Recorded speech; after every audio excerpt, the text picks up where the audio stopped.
Yo, it's me Shiini, back again with another Killjoy video today, and what I want to show you guys is some nades that I found out on Haven this time. My video on Ascent did pretty good, and I thought, I would share my tips and tricks on this map as well, which is Haven, which actually plays amazing with Killjoy in attack and in defense.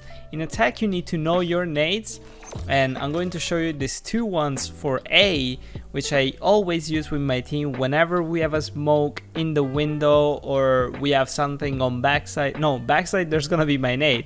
A smoke on window, someone to flash, someone that can play around it, and we have a super nice push. So where you want to go is go in the corner of the sandbags on top of them. You aim there at the second thingy from the right of the building, and then you aim at the corner of this building right here. Left click throw, and that's pretty much it. So whenever you're pushing on A, you know that you have window smoked most of the times. If you do not have window smoked, smoke it. And you have some people that are going to counter utility you, and they're going to use, I don't know, slow orbs, they're going to flash you, and they're going to do all kinds of crazy shit. And where do they usually peek? They usually peek from backside, right? But with this, you don't actually have to worry about backside, because you're going to detonate the two nades, and as you can see, they take the majority of backside and even on the other side from CT. So if someone is playing here, obviously they can't peek here because they're going to get damaged and most likely killed, and they're going to move to the right to peek maybe this angle. But what you do is boom, activate the second one, and they can't even be there anymore. They either have to go in this corner or play graffiti, or they have to back off completely and go to CT, which is what you should do in this situation most times. It obviously depends on the situation, as I said, but this is a pretty solid setup with Killjoy with the two nades, especially if you have a smoke there, which you should have, or maybe you can even combo with a Sage. The Sage can slow or backside, and you throw these two nades, it's almost a guaranteed kill. You're gonna have someone pushing up short, clearing those corners, and the guys pushing along, they basically have to cover that angle and graffiti close. So that's a pretty solid one, pretty solid strat, pretty solid take. So I hope you guys use it, and if you do, let me know in the comments or send me some clip over on Twitter. And yeah, let's move to the next one. So the next one is over at Long C. What I found, if I go in this box and I stand right in the corner of the box like shown, like this, you aim between these two leaves and you aim as high as you can, like this basically. And what you do,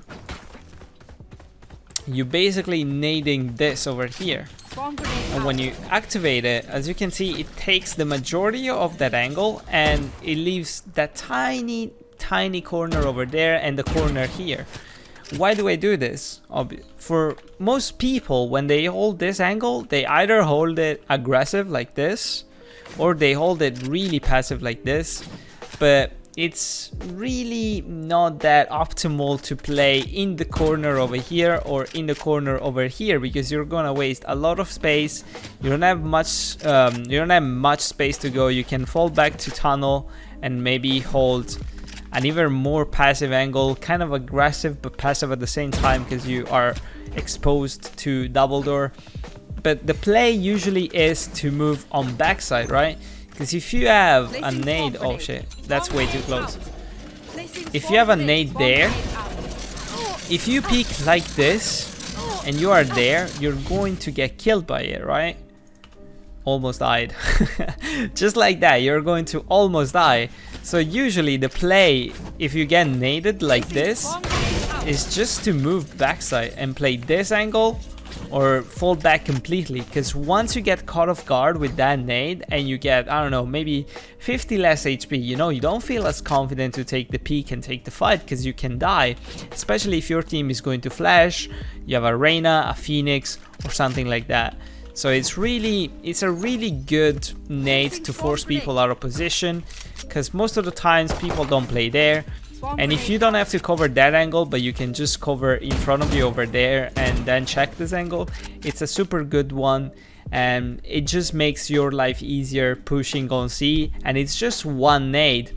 For the other nade, you can keep it, you can play it on the bomb if you plant and stuff like that. So just get creative. As always with Killjoy, you want to get creative, and yeah, just find your lineups and all that good shit. If you find some better grenades on C, please send them to me, because I'm going to make another video, because I don't actually have something to attack on Haven except for the one on A that I usually do.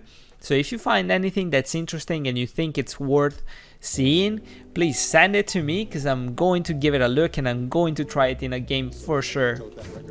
For the setup over an A, when I defend, I have different setups, especially with the turret. With the turret you can get really creative. You can put it in the corner over there, you can put it on top of the box over there, or you can put it over here as a bait. Oh, sorry. Oh, not that way, but this way, obviously, as a bait. So whenever they're going to see it, they're going to shoot it, and you can swing and try to pre-fire someone. So it's really good. I feel like you have a lot of possibilities with this.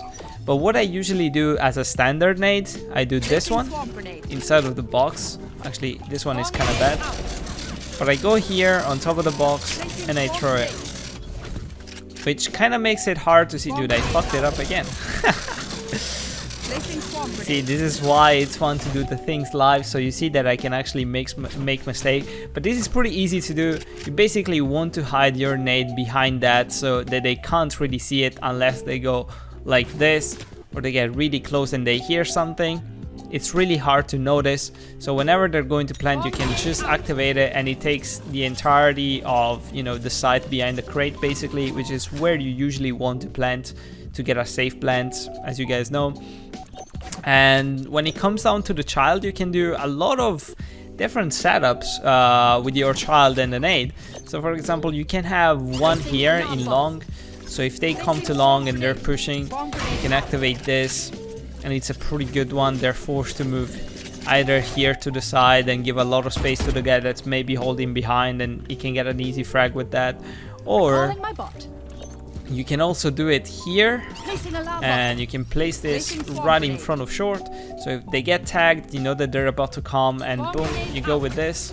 Pretty good. And yeah, it's just a pretty solid setup in my opinion. It's pretty worth giving it a shot.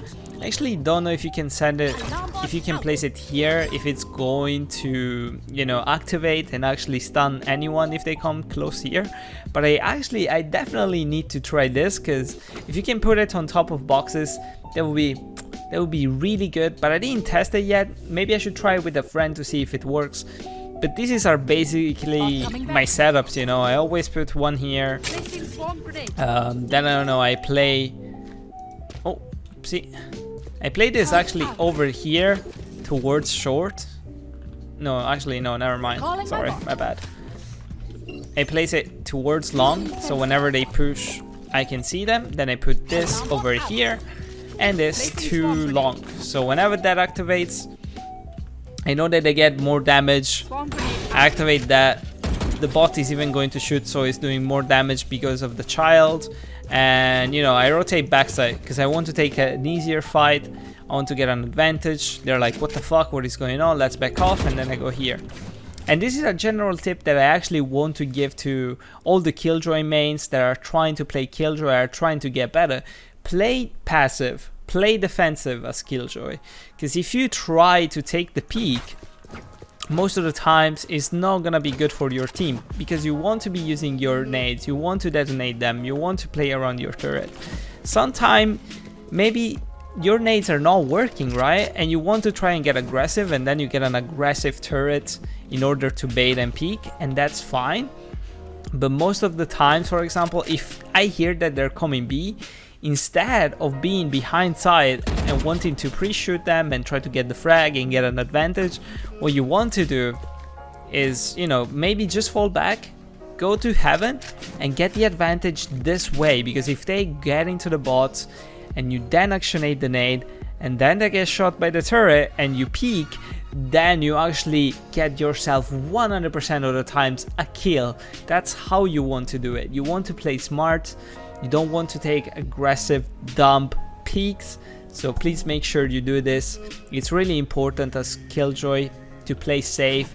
Don't risk too much. Make sure you can help your team as much as you can, and it's really important. I want you all to know this because I want you guys to be great players. And yeah, this is my take on it. So I hope you guys enjoyed everything. This was it for today on Haven. I don't have much. Maybe you can show me your tricks on Haven and tweet them at me, or maybe share them on stream with me on Twitch. I'm probably live right now if you're watching this video.